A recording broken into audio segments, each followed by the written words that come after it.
It sounds like we've got somebody listening today. How lovely is that? Good to see you, Maria. And how are things going for you this week? Very good, thank you. As you can see, I am wearing another of the tops that have been pre-approved by Kay, who was our guest. Was it last week, Kay? Yes, it seems Kay, so long ago. great guest. Yeah, and I got lots of these wonderful envelopes from her with photos of outfits. I went out of focus then, didn't I? I shouldn't have done that. Of my outfits, and she'd put them all together so I can stick them in my wardrobe. I've got envelopes for Zoom outfits, casual outfits, smart outfits. What else have I got? Anyway, it's not fault. I'm never going to look at my wardrobe and think I haven't got a thing to wear. I just went to my Zoom photos, my Zoom section, and here I am. Well, you're looking fantastic today, and we are a little bit color coordinated, as everyone can see here. So should we tell everyone what we have this week coming up in Speaking Business TV? Absolutely, go for it. So today we have a special guest, and we're going to be talking about a number of things. One is LinkedIn strategies to get new speaking clients, but we're also going to talk about imposter syndrome. Really important topic to talk about. So our guest this week is a LinkedIn learning instructor, as well as the author of 2 books and an award-winning international speaker on communication, inclusive leadership, and empathy at work. She's passionate about helping organizations create an atmosphere of belonging for their people and for those individuals in turn to be given the skills and opportunity to communicate with power and clarity. Please welcome to the show, Shola Kaye. Hello. Hi, James. Hi, Maria. Great to be here. Hello. How lovely to see you. Thank you for joining us. So lots of exciting stuff to talk about today. But before we start, I think most of our listeners will be curious, and viewers will be curious to know, what do you actually talk about, Shola? And also, during this pandemic, I'm going to use a dreadful word beginning with P. Did you have to make any pivots? Well, yes, I certainly did have to make a pivot, and I'll tell you about that in just a moment. But what I talk about right now, the topic that's booked the most for me is empathy in the workplace. And obviously, with all that's been going on over the last 18 months or so, there is a new level of understanding and listening that's required in the workplace. And so I go along, give people some skills, awareness of how important empathy is, listening, inclusive leadership, meetings where everybody's voice gets heard, especially now when there's so much dissent in the workplace, with some wanting to get back to work in the office, some wanting to stay at home. So that's a big topic. And things like feedback, just anything to do with culture, bringing people in, getting people more involved, making sure that everyone is being able to make a contribution. So that's the main topic at the moment. And in terms of pivot, yes, because initially I was mainly speaking on communication. And then after the tragic death of George Floyd, one of my clients in the States who had hired me to do some work for them in London on communication, then passed me on to one of her colleagues in San Francisco and said, Shola, can you do some work with them around DEI? And I actually said, well, I can share some things, but I mainly speak on communication. I even gave them the number of somebody. I said, look, here's an email address, use this person. And they said, no, we really want you to do it. We had a great experience with you. We'd love you to be the one.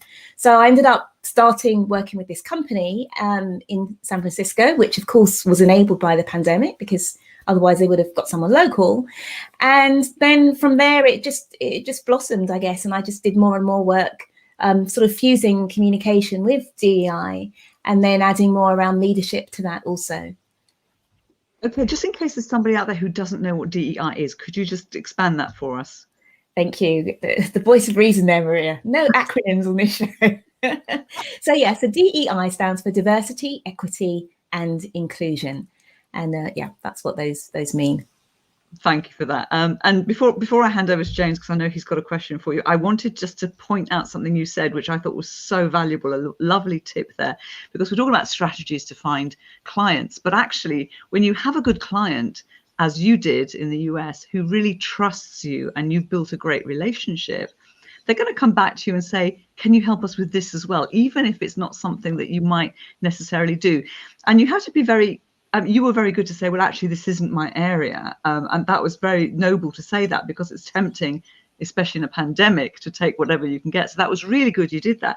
But the fact that they were prepared to say, well, we understand, I think that's great. That it's so important not to just look for new clients, but to really work with your existing relationships.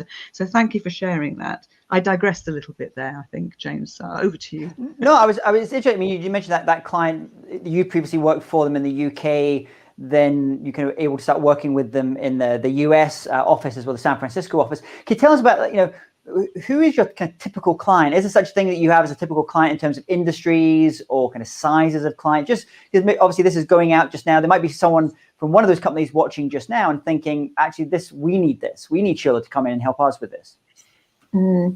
It varies. At the time, sort of about a year and a half ago, I was mainly looking at working with tech companies who had perhaps up to about 8,000 employees distributed over various countries. And the first company they fell into that bracket, but then the second company was very local to California, and that sort of opened me up a bit. And so now the sort of clients that I'm working with are anything from small companies with perhaps 30 people all the way up to companies with sort of 80,000 people. And I try and be a little bit flexible with the offering and with the pricing so that I can work with a range. But I personally like the different challenges of working with different size organizations and also different industries to some extent, although mainly there is sort of a tech, healthcare sort of theme, maybe some media companies as well are clients. But I just enjoy that sort of mixing it up a little bit and being quite broad in that sense. Often in the media, when we see like DEI being kind of spoken about, it's almost, look at what the CEO did. Look at the absolute clangor the CEO. There's lots of stories we see all the time in the newspapers of a CEO just not having, well, actually also empathy. You mentioned empathy, not really having empathy for the other members of their team as well. The topics you speak on, how do you get the client to move from thinking of this as almost a tick box exercise that they have to do, to actually use that word culture, to actually make it a culture within the organization, something that's part of the organization, how it lives and breathes? Yeah, that's a really good question, because I've had clients that come in and said, oh, we've got this training on bias, and then you'll see this little half an hour thing with, they'll watch these little vignettes and then just do a little multiple choice at the end to say, yes, I've done the training and now I'm done. So it's definitely about moving people beyond that and getting them to be aware that the impact will be so much greater if you've got somebody there who's telling personal stories, who is actually soliciting the audience for feedback and for stories of their own about what's working for them in that culture and what's not working for them. So it becomes much more of a discussion than just these little CBT computer-based training things that people do in 10 minutes. So that's happening on the one hand, so this interactivity, storytelling, and then also making sure that these organizations do get their senior management teams involved. So sometimes it's great because they'll say, can you come in and do 2 sessions, one for our senior leadership team and then one for the entire company? And then other times you'll go in and it's more at the sort of the team level, and they'll say, oh, are our leadership doing this training? They really need it. They need it. So then it's a case of going back to the client and saying, well, do you realize that there's a pressing need for your senior leadership to do this? So I definitely agree that there are many companies that are just trying to, for a very sort of performative reasons, say, yes, we've done the training, we're good to go. But then I think there are many others who, despite the difficulty and all the sort of gnarliness of the subject, are really trying to embed diversity, equity, and inclusion into the culture. And it's not a quick fix by any means, but they really are taking those steps and committing to sort of looking at hiring, development of staff, and so on, their work in the community. And they realize that it will take time, and it will take money, and it will take energy, and it will irritate some staff, but they are actually committed to making things really happen. So on that, I mean, Maria, when you were primarily focused on the bureau side of your business, you were kind of working with clients all the time. When they came to you asking about these kind of topics and finding a speaker like Shola, for example, to come in, how were you having? What was that conversation like? I'm always interested. Like, I have a conversation as a speaker, Shola and I have a conversation as a speaker to the client, but what's the conversation like with the bureau and the client around that topic? I don't think it would be any different, to be honest, because clients that come to bureaus are quite open about what they want to achieve, and possibly talk to us even more openly because we're a little bit detached in a way. So as long as you've got a good trusting relationship with them, they'll tell you, you know, what's going on. What I like about what Shola's talking about, and it's moved on, I like the fact that we're talking about equity as opposed to equality, and there is a big difference with regards to equity and equality. Okay, Maria, I'm going to have your Shola explain the differences for this. For me, Shola, no, I'm going to put my hand up. Tell me the difference between equity and equality. Okay, so equality is making sure that everybody has the same stuff. But if you're starting a race and there are some people who are 10 minutes behind, and then there are some people that are at the starting line, some people start the race, you know, in the middle of the field, then it's not fair for everybody. So some people will need different things than others. So if you've got a workplace where there are lots of parents who need perhaps flexible working, then it's about giving those people flexible working. If you have a workplace where there are people who perhaps have a disability, like they're hard of hearing, it's about giving them the tools so that they can hear properly and be able to participate in what's going on. So equity is really about meeting people where they are and giving them what they need to get things done, as opposed to saying, well, everybody now should have flexible working, because not everybody needs it, basically. Yeah, thank you for helping clarify that for me as well. So I'm sure if there's anyone else watching, maybe leave in the comments as well. That's great. One of the reasons I love having guests like yourself on, Shola, is because I just feel like I learn so much every time I have a guest on. It's like I would watch this show even if I wasn't involved in doing this show. So thank you, Shola, for that. That's good. And remember that when you're not available or if you're sick, that you're going to watch it, right? Good. What helped me understand equity really well was a beautiful cartoon, and I don't know who the cartoonist was, but it was three men actually, a man, a middle child, and a small child, wanting to watch football, and they had to watch it over the fence, and football being topical at the moment, obviously. And the tall man could just look over the fence, no problem. The middle child could just about reach it, and the tiny one couldn't. And they were given boxes all the same height. And of course, the tall man's really super tall now. The middle child could now see, but the little one still couldn't. So it was like they needed different heights in order to all be able to be at the same level to watch the football. So there you go, a football story. Can I come back? I want to come back. You made the point, James made the point about CEOs needing to be empathetic. I think you also need to work with some politicians, please, Shola, because I think government and politicians need to be empathetic. But let's move on to a bit more about you personally, because I was surprised to hear, because you come across to me as very grounded, very confident, very knowledgeable. But you told us before the show that you've actually had to deal with imposter syndrome and grow your speaking and do your marketing and put yourself out there feeling like an imposter. How do you deal with that? Yeah, it's an interesting one, isn't it? Because I think a lot of people, and I won't say women in particular, but a lot of times women do say that they have imposter syndrome, more so than I hear from men, especially when I was doing a lot of work on communication. And I think, especially as a speaker, you come in and you may watch some speaker demo videos, especially some of the American speakers, and it's like Bruce Springsteen's like about to come and play a massive stadium, and there's slow-mo and roaring crowds, and you think, well, here I am, I've barely got a demo video. I'm just about to scratch together a keynote speech. How on earth can I even sort of see myself in that arena? And so I think it can be hard for, and especially with something like speaking where there's no defined pathway. Like if you wanted to be a top doctor, you've got to go to medical school, Whereas with something like speaking, there are so many different routes into it. And so I certainly, at the beginning, I knew I wanted to speak, but I couldn't see myself, I couldn't really visualize the pathway. And so what I had to do is very early on, especially when you don't have much, so you've got this sort of really shaky looking demo video, you've got 10 speeches because you're still saying, oh, I can talk on anything, right? And then you're thinking, well, how on earth do I approach an organization? They will never hire me. So what I started out by doing was I found somebody who was very affordable, who offered to do a little bit of PR for me. And she literally, I think I'd spent like £60 a week on her or something. It wasn't a lot of money.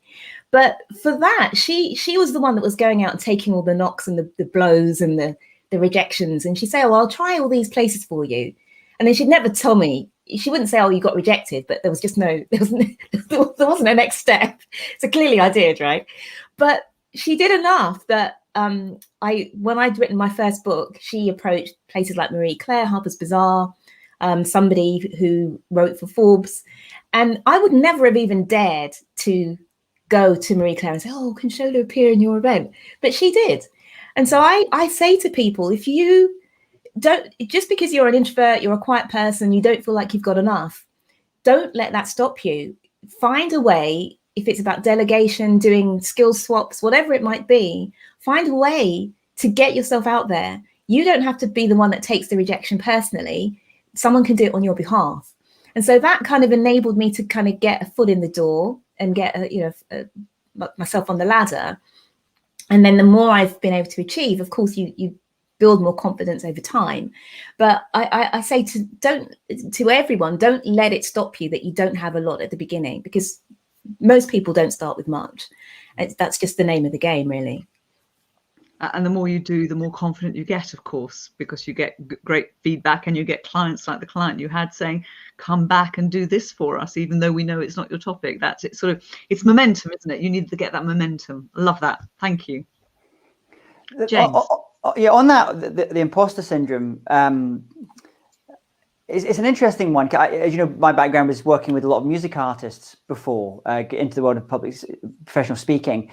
And I was always really amazed at meeting really quite well-known performers and artists, meeting them in person before they went on stage, having a conversation with them, and seeing like just how nervous and how they were asking, do you think this looks okay? Do you think this is just all the things? And it actually, I found it quite a freeing experience to spend time with other, and I'm talking about creatives here more broadly, because it felt, we're all in this together. You on stage, sometimes you project a certain thing, at the side of the stage, maybe there's something else going. And there was someone, I think it was a performer or a speaker, I think it was possibly a speaker that told me this early on, is he said, don't try to compare your back shop to their front shop.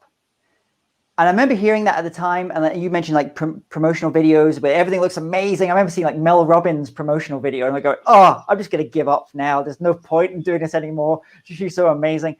But someone said to me, don't compare your back shop to someone else's front shop. And that, for me, I don't know, but that just kind of gave me a little bit of confidence, because it can be challenging, because you're putting yourself out there, aren't you, Shirley? When you're kind of going, you're putting those videos, you're going up on that stage. That's you. There's kind of nowhere to hide there. Absolutely. Yeah, it's so true. And this idea of not necessarily stay in your own lane, because I think you can go to different lanes if that's where you want to go, but just recognizing that you're on your journey. And so as long as you look behind and you say, well, I'm a bit further than I was yesterday, that's all you can do. And I think for me to compare myself to Mel Robbins or to you, James, or to anyone, we're on our own journeys, and our audiences will each take something different from what we have to offer. And so, James, you will give something to your audience that perhaps my audience at that where they are may not need at that time, or maybe my message or my style is suited to them because of where and who they are. And I think as long as you can come away from your talks knowing that you genuinely want the best for your audience, and you did whatever you needed to do to kind of create that awareness and help them move forward, then whether you're speaking to 10 people at a tiny association event where you're not getting paid, or whether you're speaking to 10,000, you're still on the journey and you're still doing good stuff. Now, you mentioned that one marketing strategy, which is around things like PR, and that almost had like two functions for you. One was it had the function of kind of getting you known and getting you in the market, but also it was a little bit of a protective shield between you just as things were just starting. What other marketing strategies have you been finding most useful, especially because you're also now expanding? You're based in the UK, but you have clients in America and all over the world. What's working for you at the moment when it comes to marketing? Yeah, for me, I've tried a lot of different things. Some in some depth and some just in a very superficial way. And LinkedIn really helped me, especially during the pandemic, because I've been trying to, years ago, I lived in the States and I wanted to do some more work with American clients for a number of reasons. But obviously there's the problem with, if you're wanting to travel over there, there's the expense of an airfare, there's of course the visa issue, there's also the fact they don't know you because you're from a different country. So what I found was, unfortunately, the pandemic brought a lot of unfortunate things with it, but what it has forced many of us to do is to kind of look beyond where we were and seek out new ideas, new business, and so on. So I thought, well, okay, if everything's virtual, this is a wonderful time for me to expand to new markets, because it doesn't, obviously all the airfare and the visa thing disappears. So I decided to use LinkedIn a lot more strategically, probably this time last year, I guess. And there are a few different strategies which I'm happy to share. But the first one was just being very single-minded about connecting with potential or people that had potential to be clients on a regular basis, and then having a strategy for the sort of emails that I would send them or the messages I would send them. So we all know, we've all seen the people that sort of connect and pitch, right? So they connect with you, and then the next second you're getting this sort of lengthy message telling you about their services. Right? Yes. And so to be honest, I think I tried it a couple of times and realized it's icky, right? Yeah. So what I was doing was made sure that I had a strap line that made it very clear what I did. So I think for me, I just literally put empathy at work, communication, and inclusive leadership. That was my strap line. So every single time I messaged somebody, even if it was just a connection message, that strap line would be at the bottom. And that's doing the selling for you, because you don't need to say, well, I've got 10 speeches and I've got, you don't need to do any of that. As long as the line's there, if there's any curiosity that's piqued, that person will of course look at your profile. So having a really well filled out profile with your lead magnets, speech titles, all those sorts of things actually in the LinkedIn profile, so no one needs to go beyond there. Plus every message having this little strapline at the end, I found that sometimes there'd be people who would immediately see the strapline and say, oh, I'm looking for that right now. Can we have a meeting? There'd be others who weren't looking, but I'd have a series of messages. So I'd have the initial connection, then I'd have a thank you for connecting, again with the strapline. Then a few days after that, I would send them an article. And it typically wasn't an article written by me, because again, that sounds a bit too promotional. So I'd send them something that was, at that time, it was about the pandemic, empathy, something to do with working from home, along those lines. It was actually genuinely useful and written by somebody else. And I'd send that again with the strap line. And some people would say thank you. Some people, would just carry on. And then I'd send another message, probably a week or so later, then saying, hey, a lot of us are working from home right now. Hope you don't mind. I've contacted you. It'd be great to, if you ever fancy a chat, let me know. If not, I've got some PDFs that might be interesting. So I just kind of made it very casual. And again, with the strap line. And some people, again, would say, yeah, let's have a call. And others would ignore you. But then what would happen is the combination of the personal reach out, plus on top of that, you're regularly posting on LinkedIn, whether it's, just an update or some curated articles, whatever it might be, just keeps you top of mind. So I had literally somebody contacted me about a speaking gig yesterday who I'd been in touch with a year ago.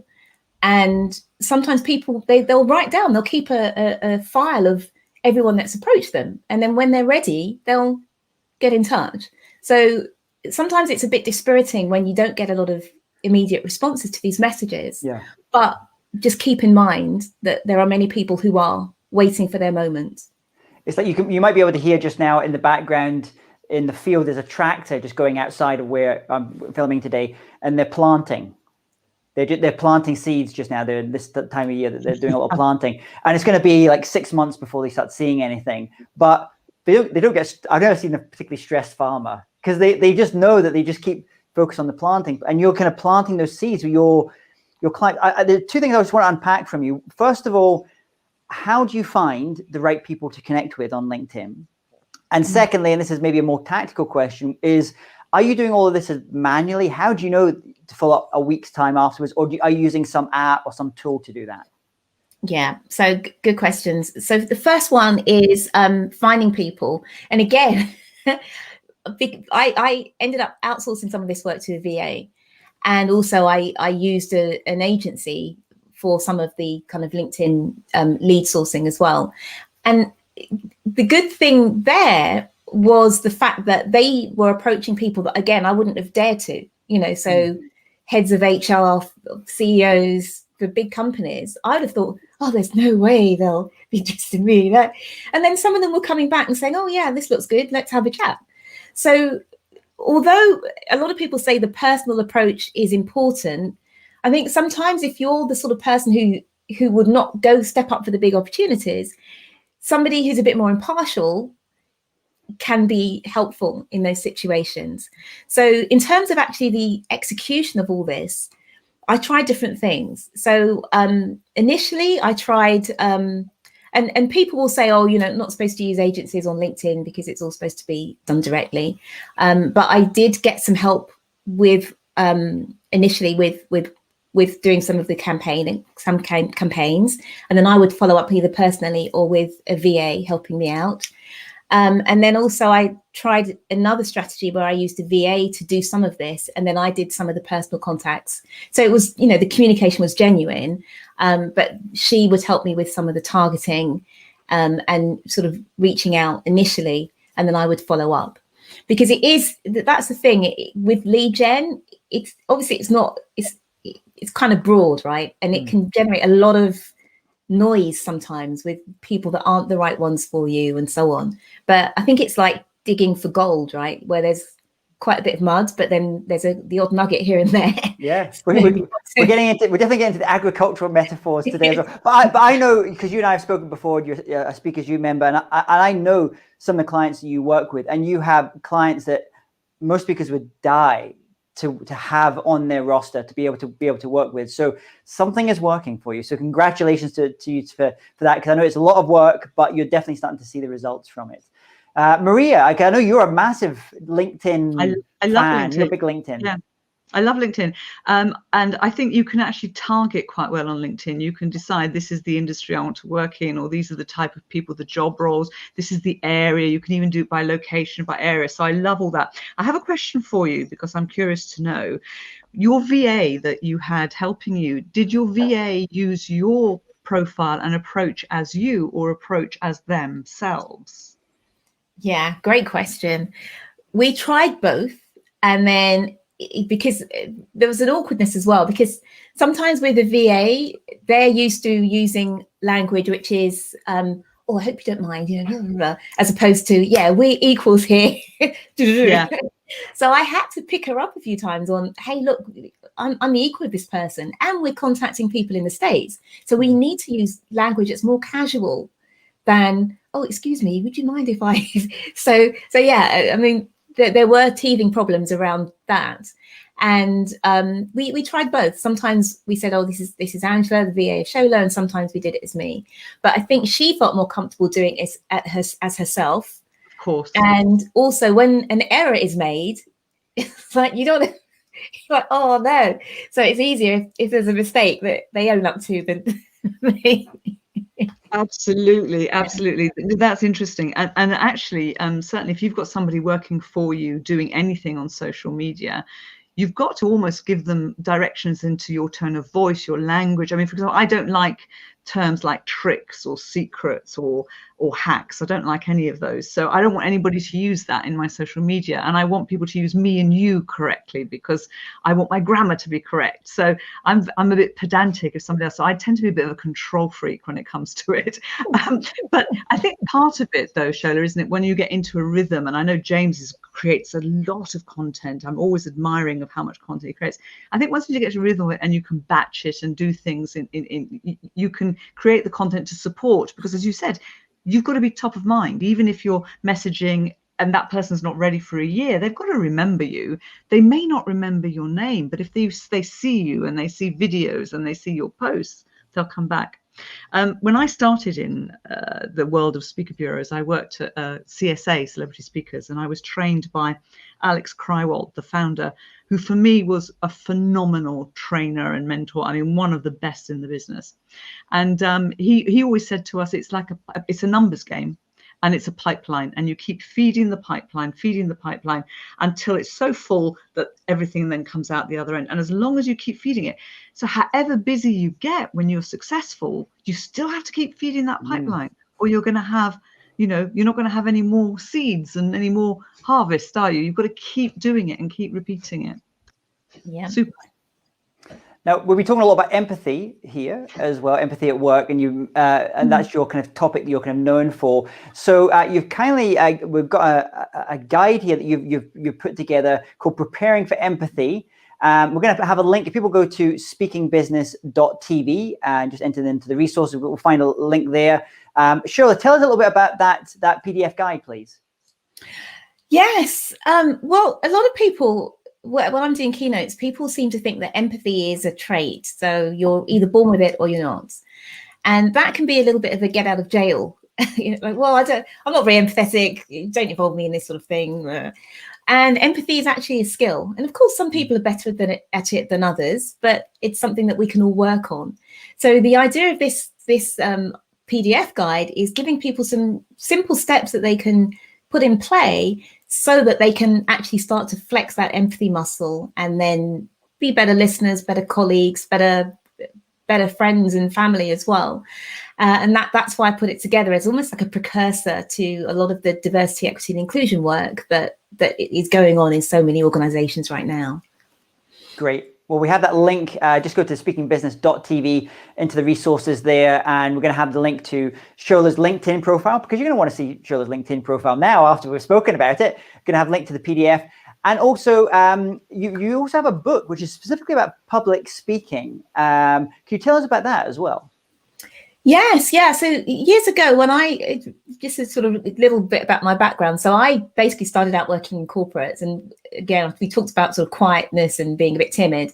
I didn't really speak up enough. So I had a couple of, and I talk about this in my keynotes, it's no secret, but there's one job I had where I got put on probation because they said I didn't speak up enough. Another job I got after 6 months, they said, oh, we're letting you go, you don't speak up enough. So I thought, well, blow all this corporate stuff. I'm just going to do the thing that I dreamt of as a kid, which is be a professional singer. So in my 30s, I thought, okay, I can make this happen. So I took singing lessons, etc. And for about 10 years, worked as a professional singer. And so coming back into communication and speaking, I thought, well, what's the angle that I can put on speaking? And it's drawing analogies between standing on stage as a singer and as an entertainer, writing songs versus writing speeches and speaking for a living. So the book, How to Be a Diva at Public Speaking, comes from that experience, but it's very much step by step how to be a better communicator, whether it's just small meetings and things, or whether it's on bigger stages. And I would imagine you got very good at improvising with audiences as part of 10 years of singing in front of audiences. You see all kinds of things that happen in that context. So it's something that's been useful for you as a public speaker. Absolutely. Yeah. I think I'd said to you on another, when we were talking before, James, that sometimes I'd do big gigs with bands, and other times it would just be me, my little backing track and my PA. And it would be people dancing around with full glasses of Guinness, about to spill their drinks on my expensive PA. You'd see all sorts of things happening, and you've got to be ready to respond to all of it. So it has certainly helped moving into the speaking world with things that might go wrong every now and again. Well, fantastic. But we'll definitely go check out that book. I don't know about you, James, but I did a double take when Shola said, when I got into my 30s, I decided to start singing. I thought, you don't even look like you are 30. So whatever you're doing, absolutely. I'm going to double take that. I'm going to go and check now and see what else you've done. I think, wow. Fantastic. You've also, so we like to share a tip or a tool on the show for anybody listening in. In fact, I think some people just tune in just to hear what the tip or tool is every week. You're going to generously share one with us as well. Yes, you know what? I've just forgotten what mine is. So why don't you two go first, and I'll come back in. If you like, I can remind you if you like. It was about finding somebody else to go for the opportunities, which you've shared twice. There we go. Yes. So as I said, absolutely. And I'll share it a third time because I really do feel, and every time I mention it, there are people that come up and say, oh, thank you so much. I didn't realize that I didn't have to do this myself. So if you're out there and you've got a dream to be a speaker and you're just a bit afraid of getting going, delegate, Fiverr, Upwork, skill swaps. Just find somebody who can do that stuff for you and then grow into your shoes later on. Fantastic. Really good advice. I've got a tool that I'd like to share too. And I don't know about you guys, but I have tried so many different ways of arranging my to-dos, my to-do lists. I'm not going to name all the ones that I've rejected because I think it would be a bit unfair, but I finally found one based on, I don't know if you've read this book, Dave Allen's Getting Things Done, which is a great book about being organized and being productive. And there's an app called Things. It's called Things 3 because it's the third version, Things to Do. It's not free. You have to pay for it. You have to buy it for your Mac. It's iOS. So apologies to anybody who's PC out there, but it's iOS. You have to buy it for your Mac. You have to buy it for your iPhone. And it's changed my life. And you're going to be saying, but why? How can that do that? I enjoy using it, which I've never enjoyed with any other app at all. I can send my emails to my to-dos and they appear, and they can become an action that I need to take. I can tag things, so I can pull things out all the same. So if I want to tag something, or this is a 5-minute thing to do, I've got 5 minutes. Okay, what are my 5-minute activities? I can pull them all up and do those. What else can I do? I had to write it down because it does so many things. I can have areas. I can have an area for my finances, or an area for, home stuff, or area. So I can have different areas. I can have projects. I can have reminders. I can repeat things. It syncs with my calendar. So I can see that it links with my calendar. I can see my upcoming events with my calendar and my upcoming tasks. I love it. I can do checklists. It's just brilliant, brilliant. So although I've had to pay for it, I would pay for it over again. And it's one that I've stuck with. And I'm getting much more organized. Even my team are shocked. I don't forget stuff anymore. And Maria, just remind us the name of the app again. We'll make sure we'll put it in speakingbusiness.tv. We'll have a link to it as well. But what's the name of the app? The app is called Things 3 because I think it's the third version of it. Or you might have to put in Things to Do. Or but Things 3 on the App Store. And I'm not on commission. So genuinely, it's brilliant. Go for it. Maria, you are such a geek. You are the techie. Like, for someone that describes himself as not particularly techie, you are always telling me about the latest apps and tools. So great. So I'm going to go and check that out myself, I think, just now. So Shola, thank you so much for coming on the show today. We're going to have links to your LinkedIn. People want to go check out that as well. It's great seeing your speaking career go from strength to strength. It's just wonderful to see it really kind of blossoming. So thank you so much for taking time to come on the Speaking Business TV today. Thank you. It's been a real pleasure. Thanks to the both of you. Lovely, lovely to see you. Keep on going. Thank you so much. Goodbye to everybody watching. Thank you Bye. for participating. Take care. Take care, everyone.